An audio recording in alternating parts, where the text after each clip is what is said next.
Bienvenue sur le podcast de Caroom, épisode numéro 127. Vous songez à changer de voiture pour prendre le volant d'une citadine? Si vous avez l'habitude des trajets en ville et des voyages en solitaire sans être trop chargé, alors ce type de véhicule correspond à vos besoins. Il faut maintenant choisir le modèle et le moins que l'on puisse dire, c'est que le choix ne manque pas. Polyvalente, compacte, 3, 5 portes, thermique, électrifiée, il y a forcément une citadine qui répond à vos envies et votre budget, mais les recherches peuvent s'avérer longues. Justement, pour vous accompagner dans votre choix, on vous propose notre classement des citadines les plus fiables du marché en 2023.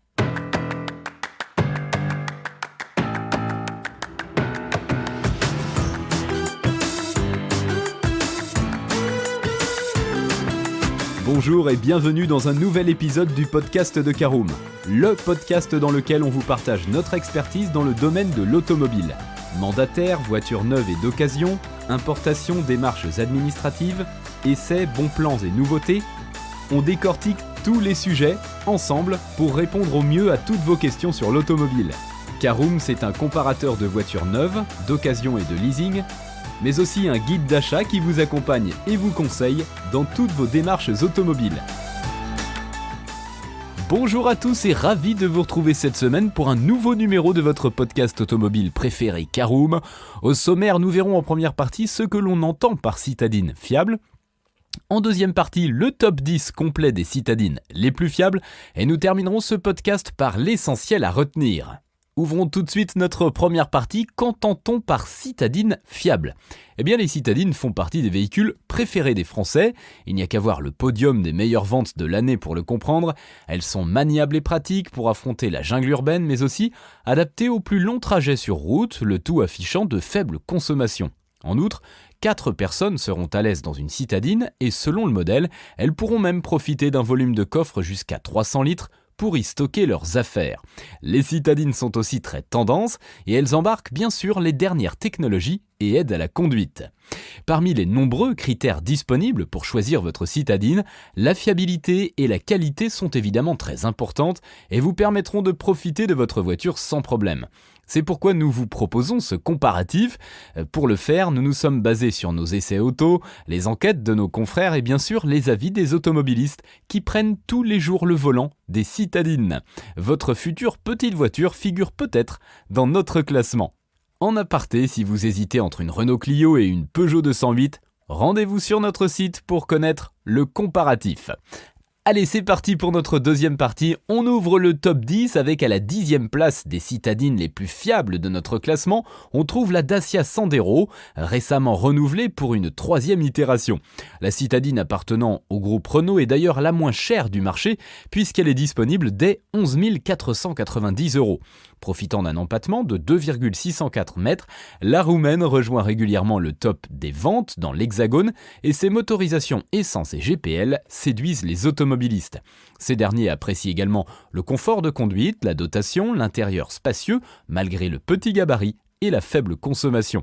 Toutefois, certains propriétaires relèvent que la peinture est fragile, des bugs électroniques, des bruits d'air et de roulement ou encore des vitesses dures à passer. De même, la Sandero 3 a déjà connu 2 campagnes de rappel en 2021, notamment une concernant la version 1 litre SCE 65 pour une potentielle fuite de carburant. Depuis, la citadine n'a pas connu de problème majeur et continue sur la route du succès. On poursuit à la 9e place avec la Fiat Panda, disponible depuis 2012. Notre Fiat Panda fait figure de résistance et reste à la page et fait donc partie des citadines les plus fiables. Pour cause, elle s'équipe depuis peu d'une nouvelle motorisation hybride légère disponible dès 13 000 €, soit la moins chère du marché pour ce type de motorisation. Malgré son prix bas, la citadine bénéficie d'une dotation généreuse puisqu'elle intègre de série les vitres électriques et la climatisation manuelle. À bord, 4 personnes prendront confortablement place et vous avez même la possibilité d'en ajouter une 5e en choisissant le pack Flex Light à 400 €.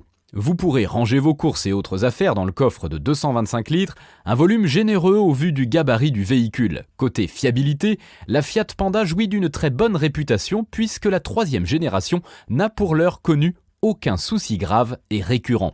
Les propriétaires la trouvent agréable et confortable à conduire en ville et sur d'autres types de routes, économiques et bien dessinées.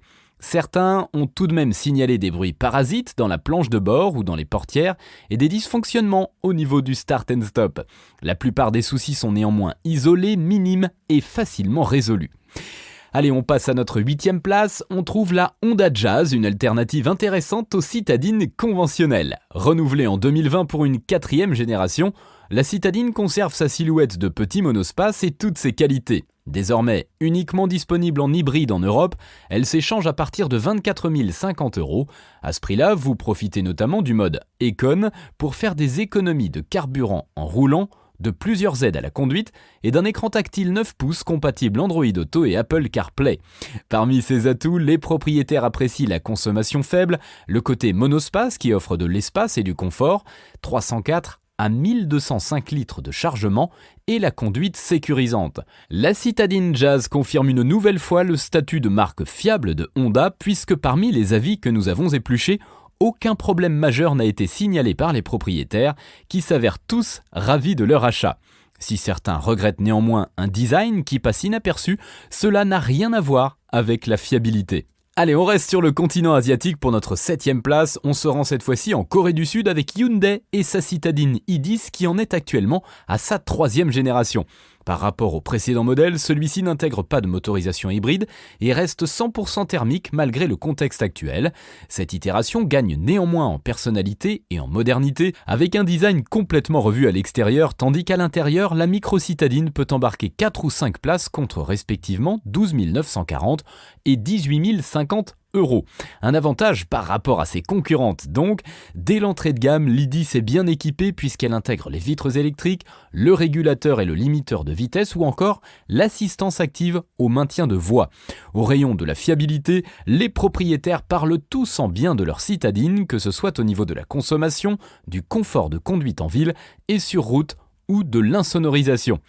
Aucun défaut majeur et répété n'a d'ailleurs été signalé, mais l'i10 a récemment fait l'objet d'un rappel pour un problème de ceinture de sécurité, une opération rare pour une marque qui est réputée pour sa fiabilité.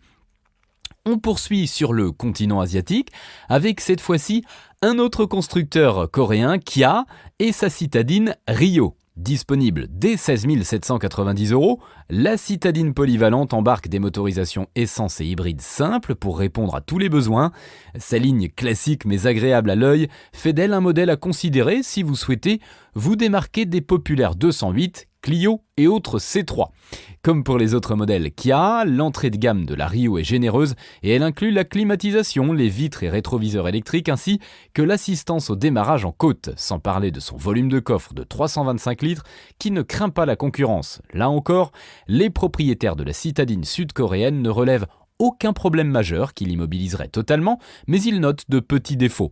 En effet, certains jugent la consommation trop élevée selon la motorisation choisie et un petit réservoir qui oblige des passages à la pompe un peu trop fréquents. La carrosserie est aussi jugée fragile par certains propriétaires, tandis que le commentaire pare-choc avant trop bas revient fréquemment.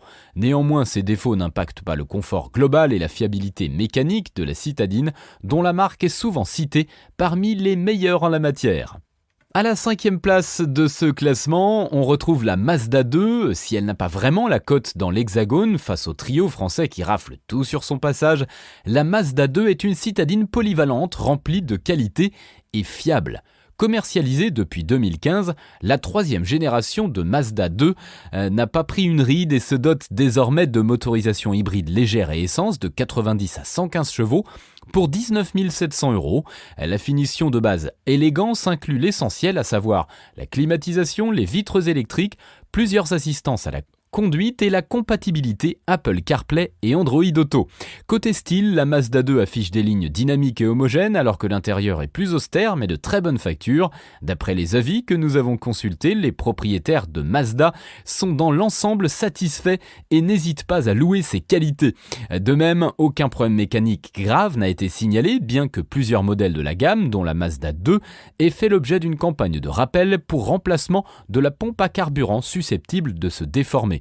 Parmi les petits défauts, certains détenteurs de la citadine notent des places arrière pas franchement confortables, mais aussi un coffre limité, 280 litres, des petits bugs électroniques et une carrosserie fragile. Enfin, les propriétaires d'un modèle manuel à 5 vitesses jugent la boîte mal étagée. À la 4e place de ce classement, on trouve la Renault Twingo. On revient donc en France avec la petite citadine que vous connaissez tous. Si le best-seller de la marque aux losanges depuis près de 20 ans s'apprête à prendre sa retraite, la 3e et actuelle génération continue de séduire les citadins et petits rouleurs. Au catalogue, seule la version SCE 65 est disponible dès 15 750 €, mais depuis 2020, la Twingo peut aussi être 100% électrique et on la retrouve alors fréquemment au top des ventes de la catégorie. Dès l'entrée de gamme, la petite citadine est bien équipée puisqu'elle a le droit à la climatisation automatique, les vitres électriques, le limiteur de vitesse et le système EasyLink avec un écran multimédia 7 pouces. Avant le restylage de 2019, la Twingo 3 a connu quelques soucis de fiabilité, avec notamment le moteur 0 litre 9 TCE 90-95 chevaux, qui n'est aujourd'hui plus au catalogue. En effet, de nombreux propriétaires ont été victimes d'une casse de turbo, et ce parfois avant d'atteindre 50 000 km. D'autres soucis moins impactants ont été signalés, mais la version restylée de 2019 les a dans l'ensemble corrigés. Privilégiez alors cette dernière pour un modèle fiable, bien que des bugs électroniques soient remontés. Certains la trouvent aussi trop gourmande et sensible au volant, notamment à haute vitesse. Allez, on monte sur la dernière marche du podium avec la Suzuki Swift. Le saviez-vous, la Suzuki Swift est le modèle le plus vendu de la marque dans l'Hexagone et ce, loin derrière le reste de la gamme. Pas étonnant lorsque l'on sait que la citadine fait le plein de qualité. Restylée en 2020, la Swift hérite désormais d'une motorisation 1,2 litre dual-jet hybride et est même disponible en version 4 roues motrices. Pour prendre le volant de la citadine polyvalente de 3,84 m de long, il faudra débourser au moins 16 490 €.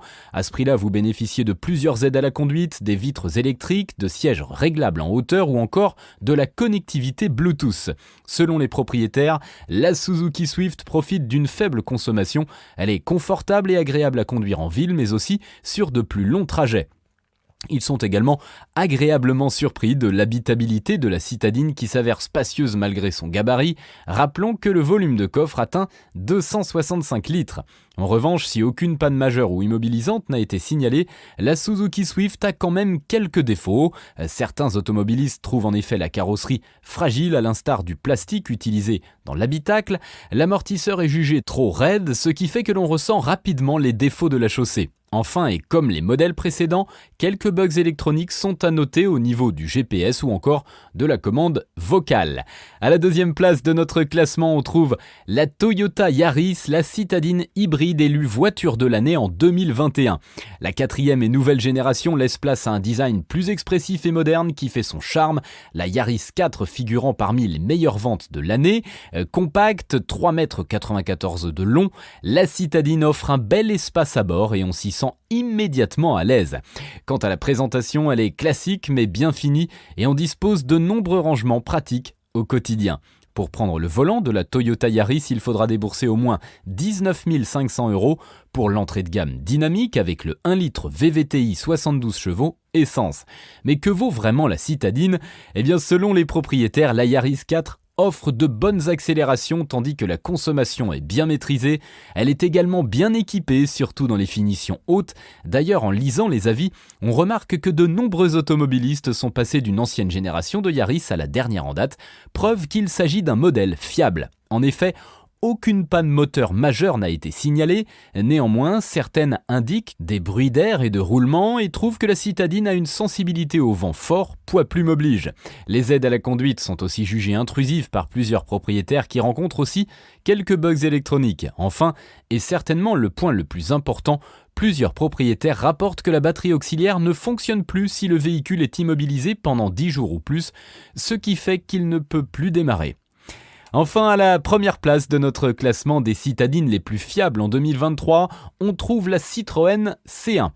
On termine donc ce classement avec un modèle français.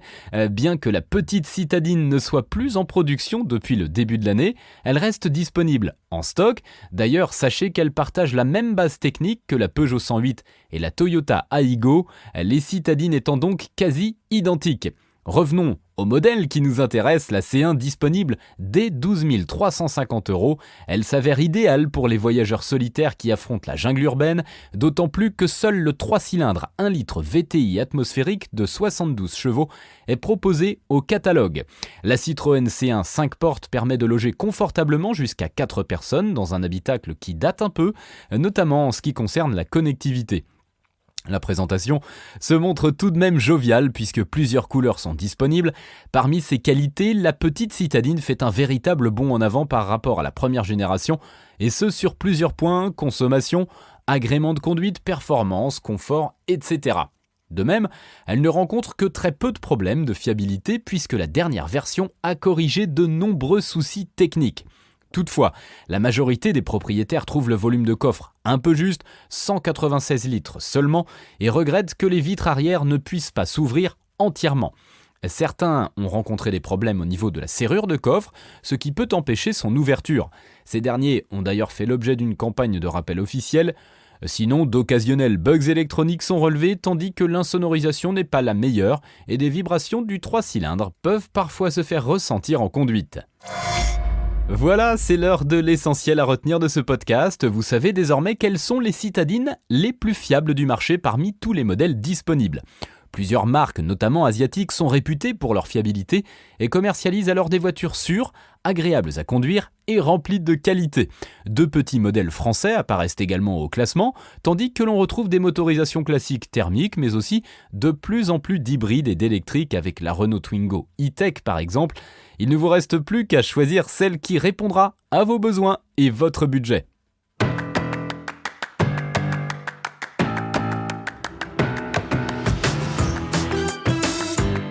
Et bien voilà, on en a fini pour ce 127e épisode. Si vous souhaitez avoir davantage d'informations, n'hésitez pas à aller lire l'article en entier. On a mis le lien dans la description, plus quelques bonus. Vous pouvez également le retrouver en tapant Caroom, SUV 7 places sur Google. Et si vous avez encore des questions, vous pouvez laisser un commentaire sur l'article ou les poser sur notre forum. Merci d'avoir écouté cet épisode jusqu'au bout. S'il vous a plu, n'hésitez pas à vous abonner au podcast depuis votre plateforme préférée, à le partager autour de vous et sur vos réseaux sociaux. On en profite aussi pour vous demander de nous laisser une note et un avis sur Apple Podcast. Votre avis nous aidera à gagner en visibilité, ce serait vraiment sympa de votre part. Si vous souhaitez vous renseigner davantage pour l'achat d'une voiture neuve ou d'occasion, ou que vous voulez encore plus de conseils et de bons plans, rendez-vous sur www.caroom.fr. Si vous avez encore des questions, des remarques ou des recommandations, n'hésitez pas à nous contacter sur nos réseaux sociaux. Merci encore et à bientôt pour de nouveaux épisodes du podcast de Caroom.